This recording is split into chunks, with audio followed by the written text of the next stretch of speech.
Huh. Okay, let me see.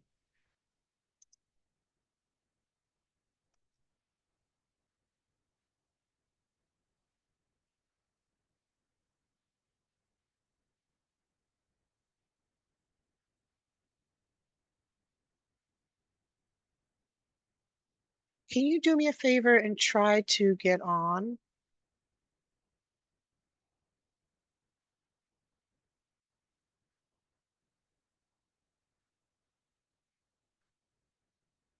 Somebody said they can't get on.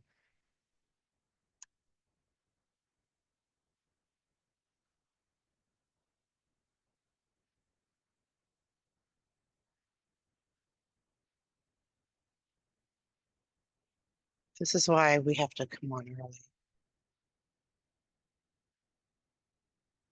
Why is it? Are you able to get on?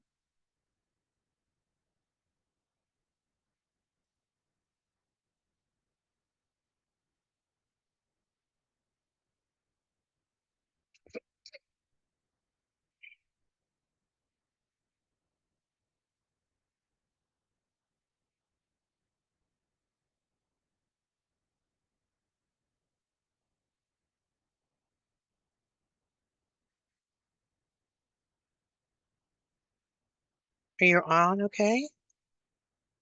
Yes, you are on.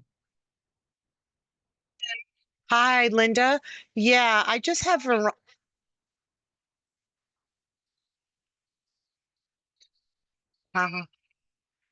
okay, let's see. Let's see if I can get you on there. Okay, it's a webinar, so it's a little different. Okay, so I think she's on. Thank you. Oops, oops. I think she's jumping on.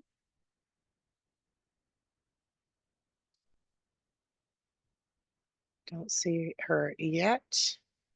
But you're here, Veronica? Oh, attendees. Linda. Okay, Linda, I'm going to make you a panelist.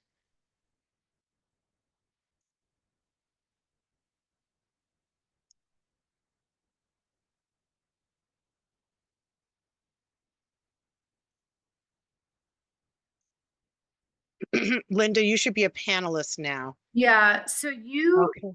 you started the record, so you don't have it in practice mode. The way you have it now, anyone can join already. Right. I did have it in practice mode before, and I was a little, okay. All right. Hello, everybody. Welcome to our Business Mastery Online Symposium. This is session 2, leveraging tech for productive and profitable growth.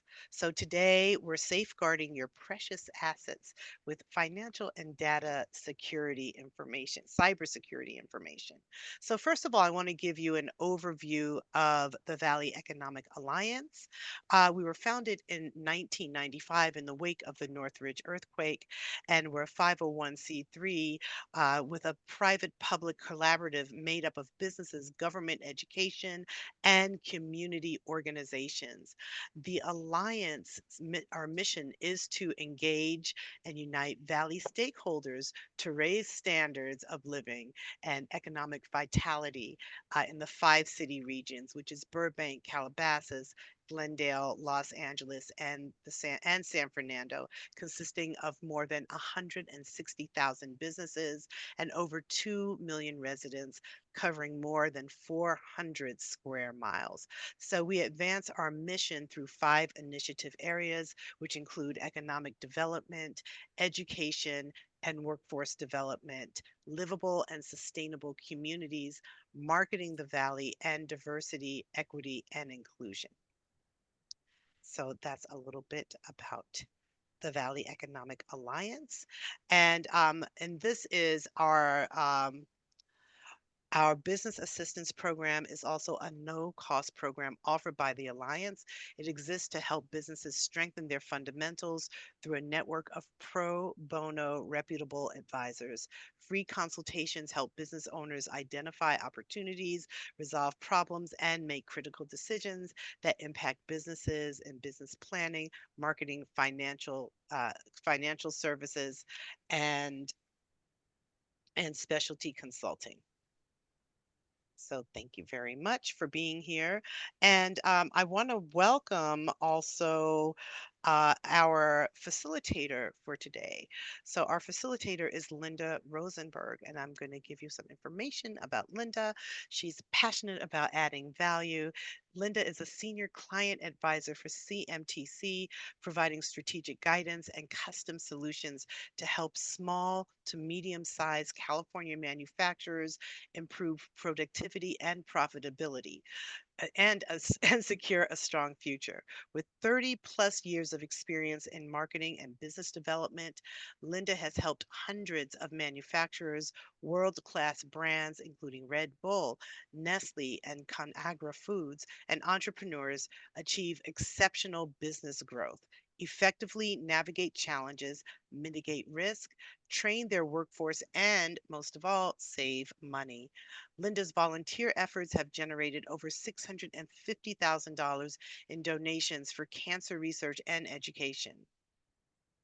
So, and let's talk a little bit about I think that's pretty much it. Sorry. And then also thanks to our sponsors, Wells Fargo and Cathay Bank. Okay.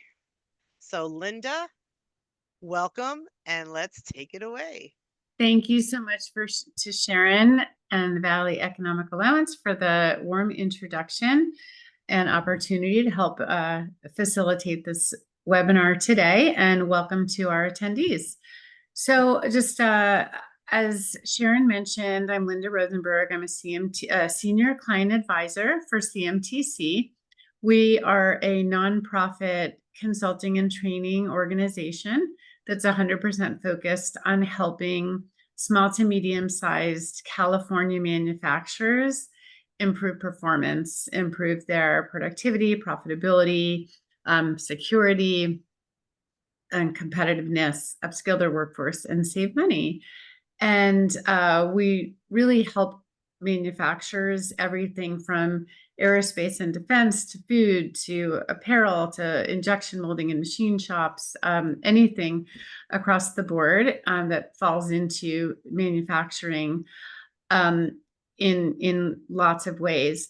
And specific to the topic of this webinar, in terms of cybersecurity, we help clients with cybersecurity compliance and resilience and workforce training for manufacturers to really help drive business continuity with technical, operational, and behavioral assistance.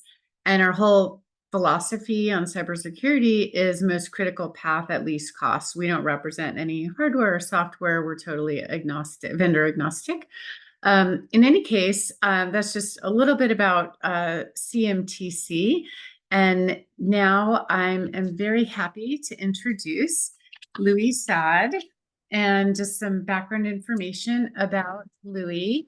He is the founder and CEO of Datastream IT, which is a Glendale-based company that for over 20 years has been providing a broad range of IT services to a wide range of industries, including financial services, engineering, entertainment, manufacturing, real estate development, and nonprofit. And actually, Datastream IT is the Valley Economic Alliance's IT provider and provides exemplary services with keeping their tech protected. Louie was born and raised in Glendale and got a BS from USC in accounting information systems. Louie has an ongoing dedication to serving the community where he was raised, serves on numerous civic boards, including the City of Glendale Audit Commission as the chair, Glendale Adventist Hospital Community Board, and the Valley Economic Alliance Board of Governors. So on behalf of the Alliance, thank you, Louie, for being with us today. And we'll turn this over to you. Thank you so much, Linda, for the introduction. And it's wonderful to be here today to discuss cybersecurity. It's an exciting topic for everyone I know. I'm going to go ahead and fire up my presentation here and make sure everyone's able to see it. And Unless I hear otherwise, I'll assume that that everyone can see. Uh, let's see. I'm gonna play from the start. So can everyone see that full screen? Linda, if you could just confirm that that looks okay. Thumbs up. And also, sorry, I neglected one thing. I neglected to mention if anybody, this is being recorded. The webinar will be available, the recording on the Valley Economic Alliance's YouTube channel by the end of the week. And if you do have any questions, feel free to put them in the Q&A or raise your hand. Thank you. Perfect. Thanks so much, Linda. So today we're going to be discussing, as Linda mentioned, cybersecurity, and also we're going to throw a little spin on that in terms of the rise of artificial intelligence. So Linda already gave me a really kind introduction, but the thing that I'm most proud about on the about me slide is I'm father to two boys, Jack, who's 6 years old, and George, who's going to be turning 4 in a couple weeks, but I put him as 4 anyway. But as Linda mentioned, I've been involved in the Glendale community in the San Fernando Valley in many different ways, and serve on a number of boards. And my business mission is to serve businesses and nonprofits in the communities I operate. And as a Glendale resident and someone who owns a business in Glendale, I'm proud to say that the Glendale is part of the Valley. We like to say that the Valley begins with Glendale. So most people don't know that the San Fernando Valley contains Glendale, but I know the Valley Economic Alliance organization knows that. So my company, Datastream IT, was founded in 2001. It's headquartered in Glendale, and we are a technology partner to the organizations we serve, ranging from financial services, legal, entertainment, manufacturing, engineering, and nonprofits. So we're going to start here. If everyone can take a look at the slide, you're going to see some very reputable companies and organizations, everything ranging from Home Depot to T-Mobile, to the DNC, to Sony Pictures and Equifax, and many more that didn't make the slide. And a lot of you are already guessing why I'm showing this, because these organizations were the victims of cyber attacks. And they're very high profile victims, right? I always like to point out Equifax, because Equifax had hundreds of millions of breaches in terms of the data that was shared. And that's a company that we all do business with, but none of us chose to do business with Equifax, right? We have them as the bureau that has all of our social security numbers, all of our financial data, and that company was breached, and therefore we were all breached in terms of our personally identifiable data.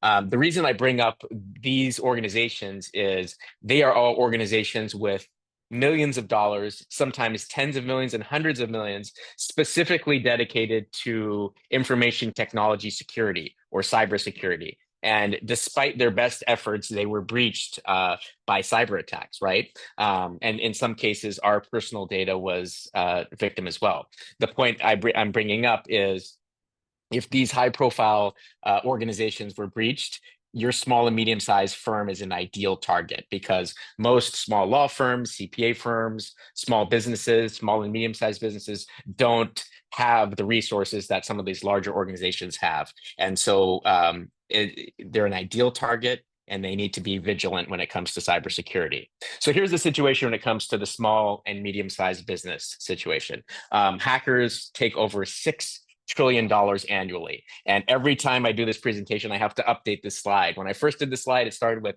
2 trillion, then it was 3 trillion, now it's 6 trillion. And it's probably already out of date since I updated this a couple months ago, right? Because things are changing so quickly. It's really scary.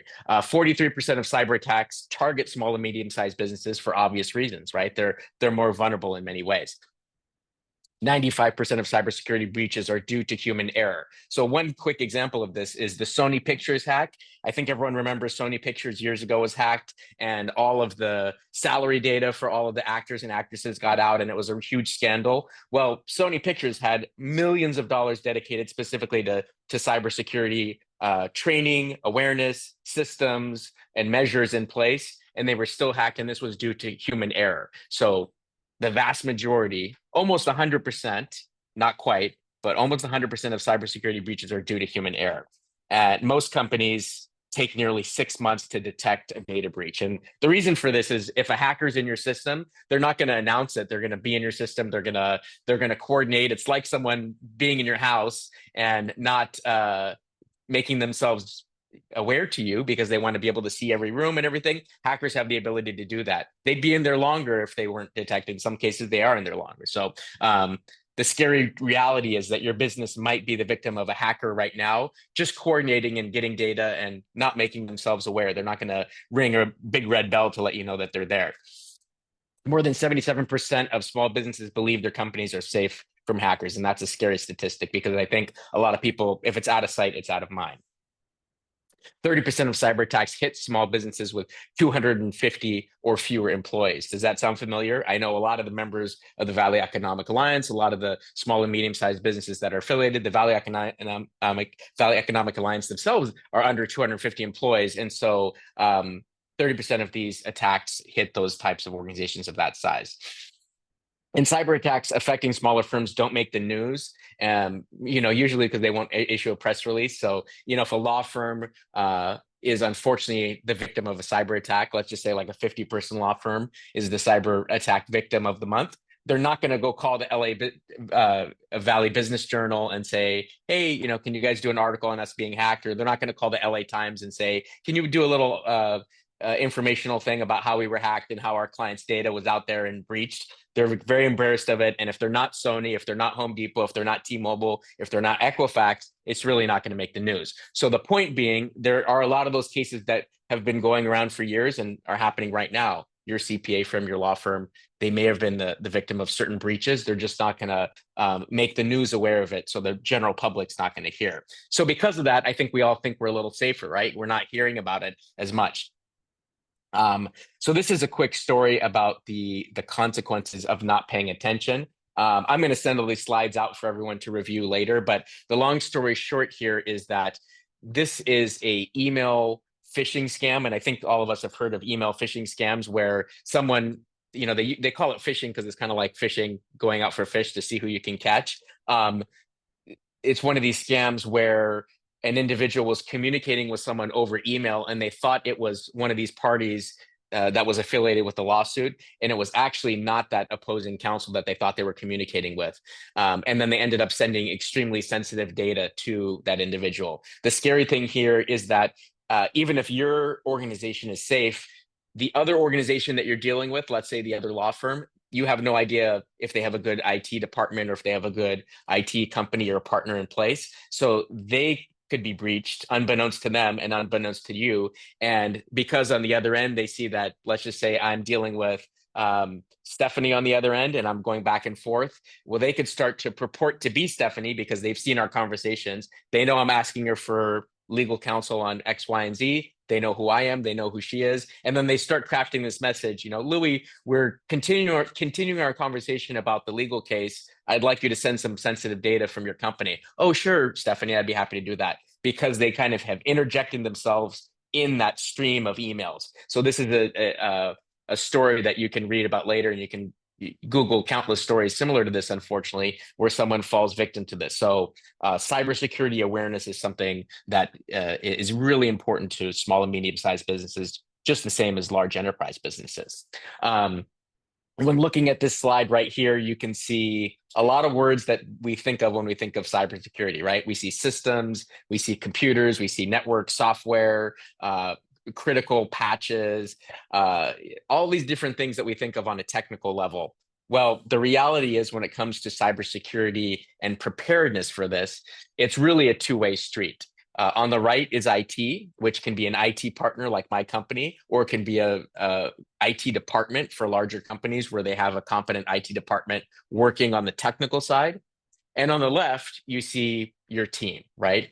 So you need everyone on your organization aware of the cybersecurity threats out there. That's why events like this put on by the Valley Economic Alliance are so important. And it's why it's really important to have communication with your team. And, quite frankly, it starts at the top. It starts with the CEO, the COO.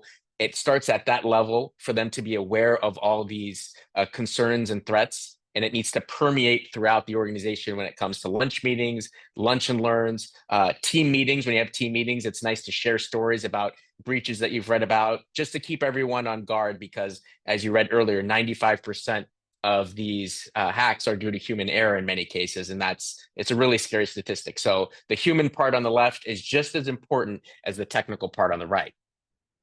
So I'm going to talk just briefly about the dark web, because I know the dark web gets a lot of publicity, especially recently. So just to make everyone aware of this, and this slide will be instrumental if you want to share it with your team later.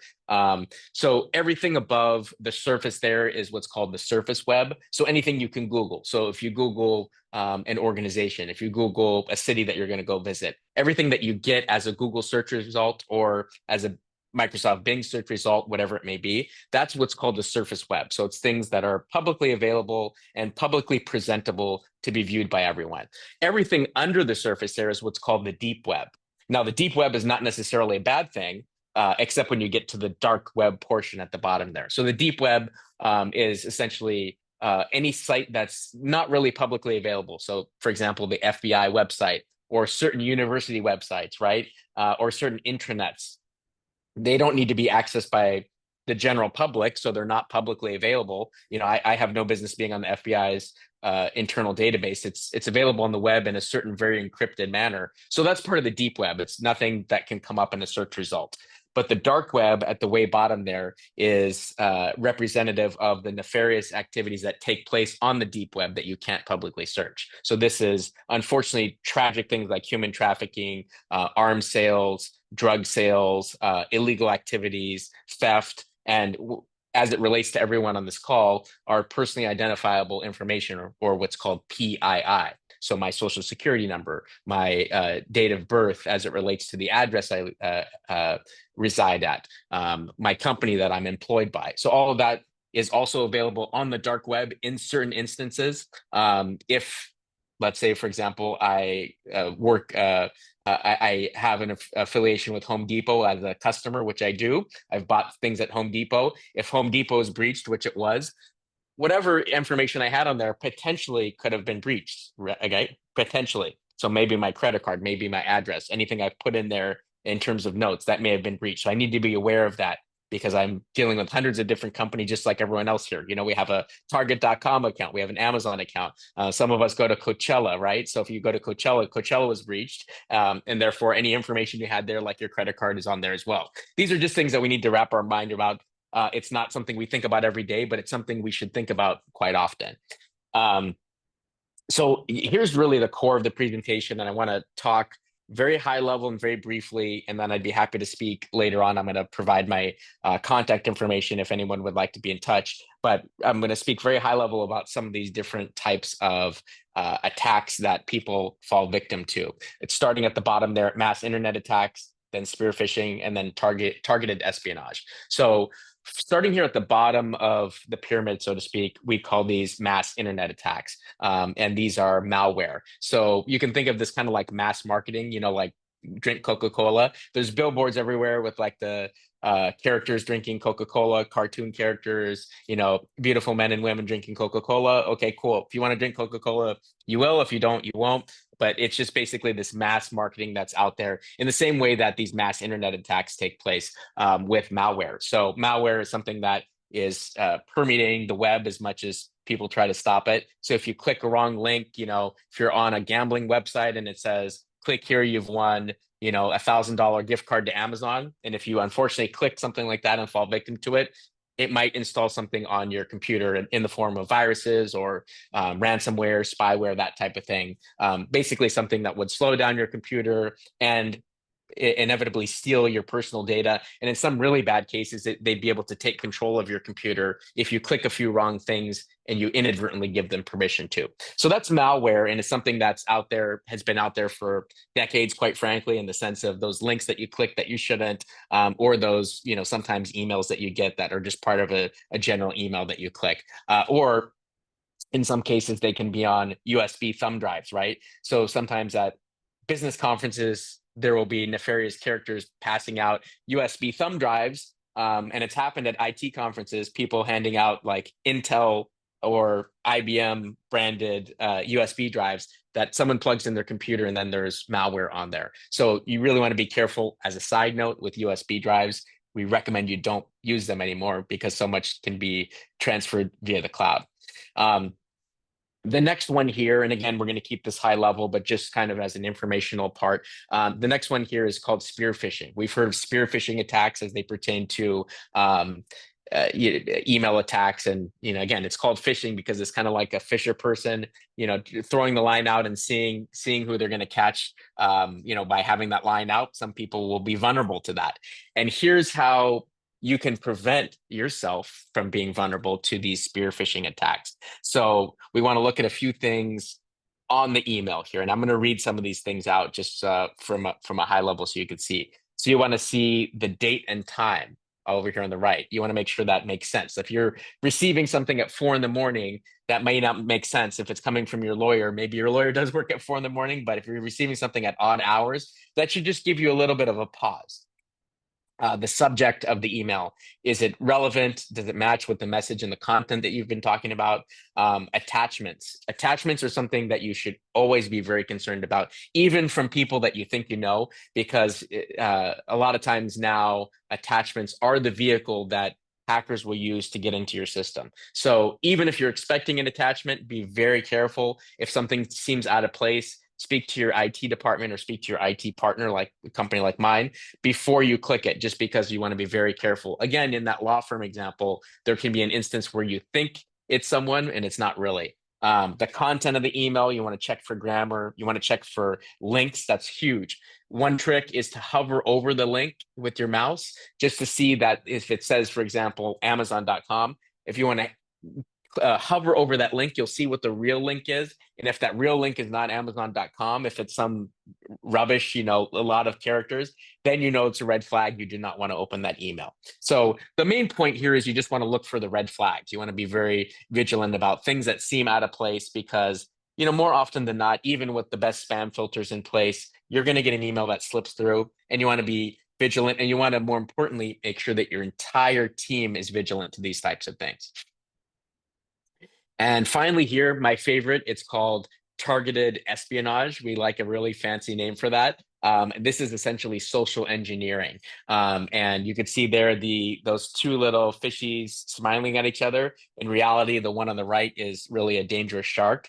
So that's what happens with social engineering. And we're going to talk about that as it pertains to AI as well. So with social engineering, it's not hard nowadays to find people's information online. You go to the website for the Valley Economic Alliance, you can see all the wonderful team members, all the accomplished team members, what they do, where they went to school.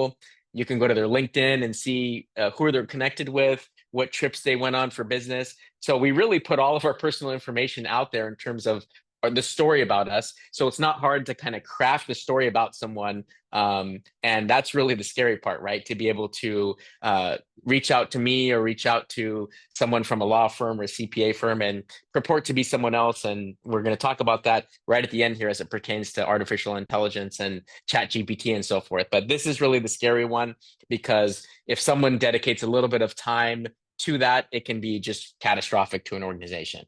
So some quick tips, and I'm going to send this in an email as well through the organization.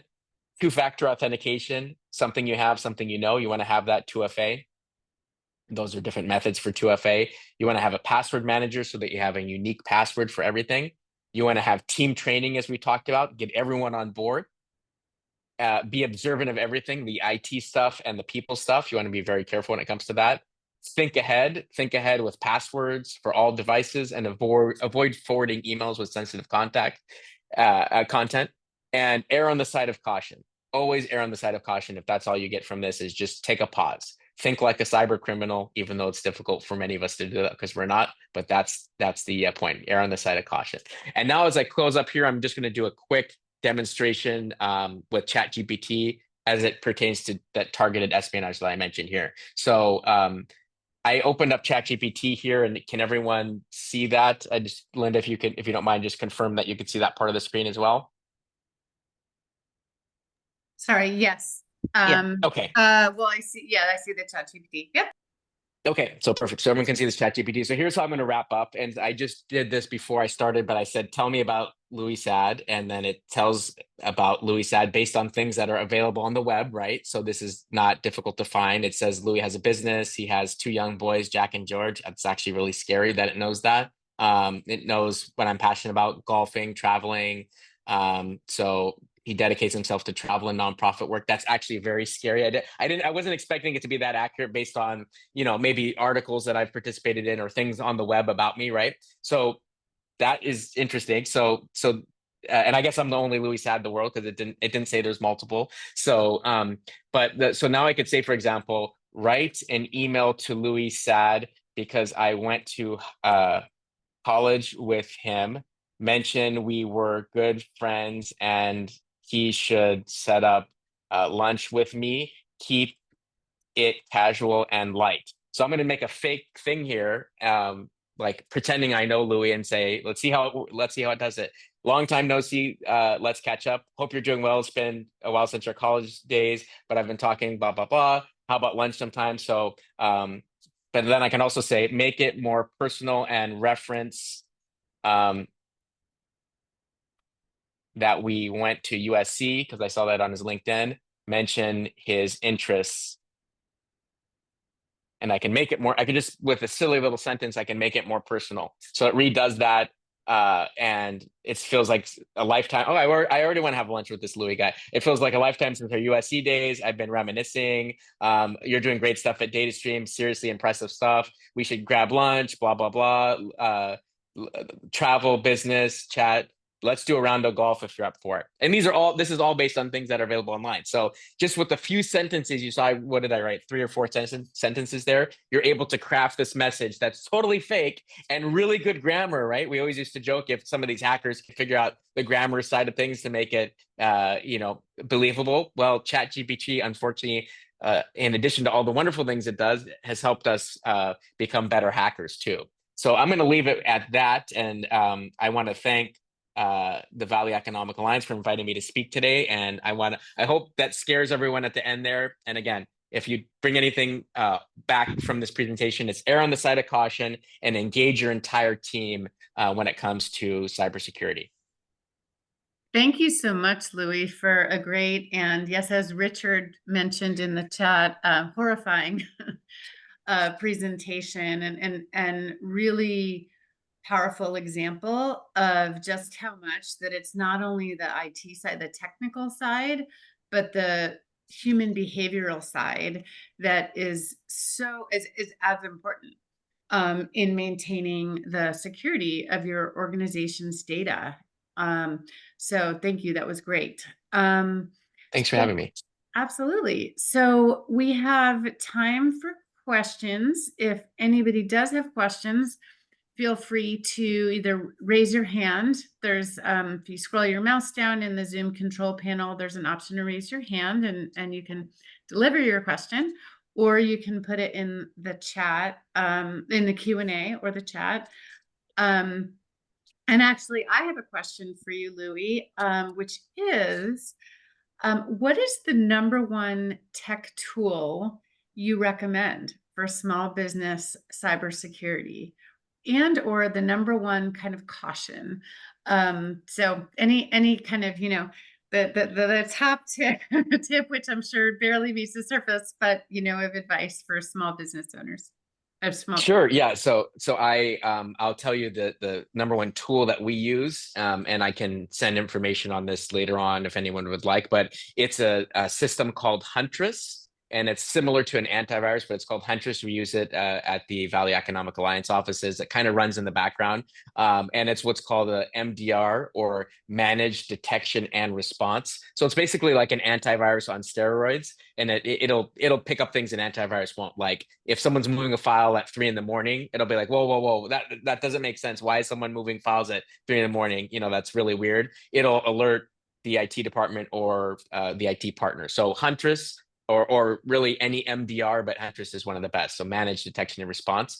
And the other one, in terms of the best tech tip, was it in terms of organizations being safe? I would say it's, as I mentioned earlier, I can't stress this enough, to engage your entire team in the topic of cybersecurity. And it really starts at the top, like everything, right? Starts at the top. Like bad things like the Enron thing, it started at the top with that CEO that was corrupt, and then thousands of employees were corrupt. Or organizations that are really prepared for something, it starts usually at the COO, CEO level.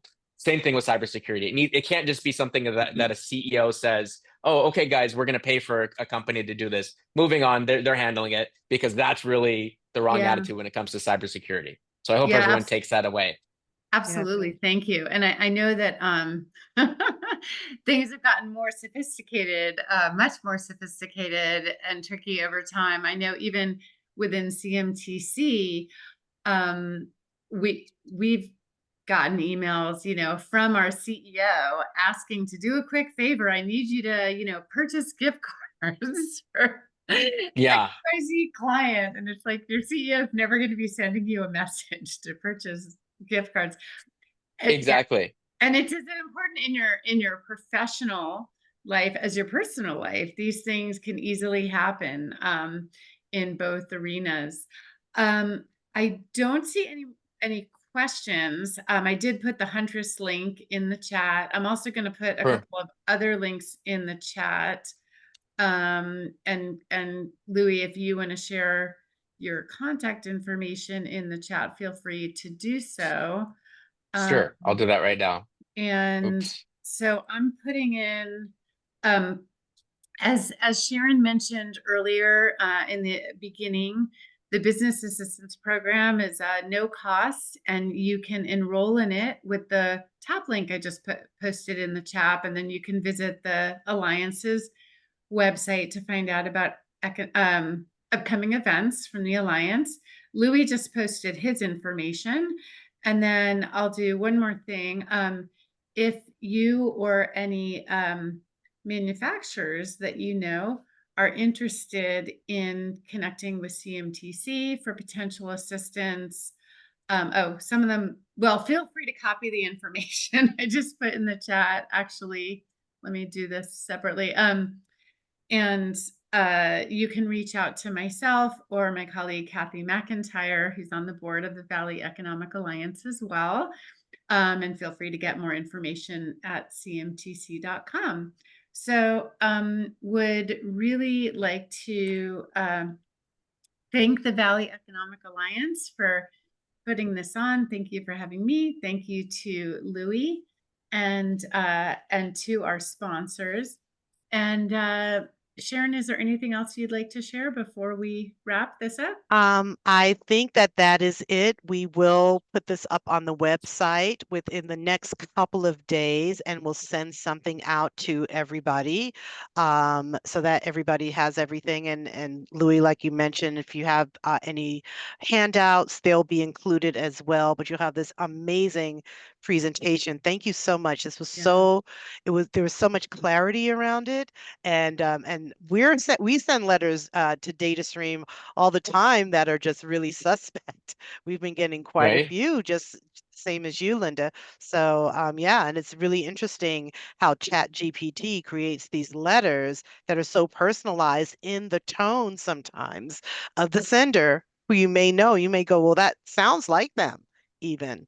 So it's just It's really, really scary. it's very scary, very, Yeah. very scary. And they can pull information about you or your Right. family from social media, and yeah. Yeah. Yeah. And you can Yeah. always, if you get an email from someone that the hovering over the address, like Louis showed, Right. is great. And you can also always send a separate email or contact the person who it's from. Say, hey, did you send this to me? Before I Yeah. click. Oh, yeah. That's actually a wonderful tip, to be able to reach out, like using a phone number that you have. Don't use the phone Right. number that you might see like in the In the fake Yeah. email. email. Right. Yeah. But like call Yeah. them on their cell or something and be like, "Did you send this to me? Do you really need me to wire $1,000 to you?" You know what I Yeah. mean? Like, Yeah. Well, I Yeah, get and it's now, true. yeah. Even the phone numbers are so sophisticated. They Right. might have an 800 number, what have you, that has the whole menu stream and looks totally authentic. Yeah, yeah. I So get the emails that we've been getting is, can you forward me your cell number? And I'm like, okay, but you already have it. So, yeah, right. Yeah. yeah, and they're making the emails look like your company emails almost. So just a Totally. lot of detail. But thank you very, very much for your generous time and yeah. generous presentation. And Linda, thank you so much for facilitating. This has been really amazing. And we look forward to seeing you on the next one. So make sure that you register. The invite will be coming out soon. So make sure you register for our next event. Thanks, Excellent. Sharon, and thanks, Linda. Everybody. Okay. Thanks, Lou. Thank you, everybody. Have a great Bye-bye. day. Bye. Take care, everyone. Bye-bye.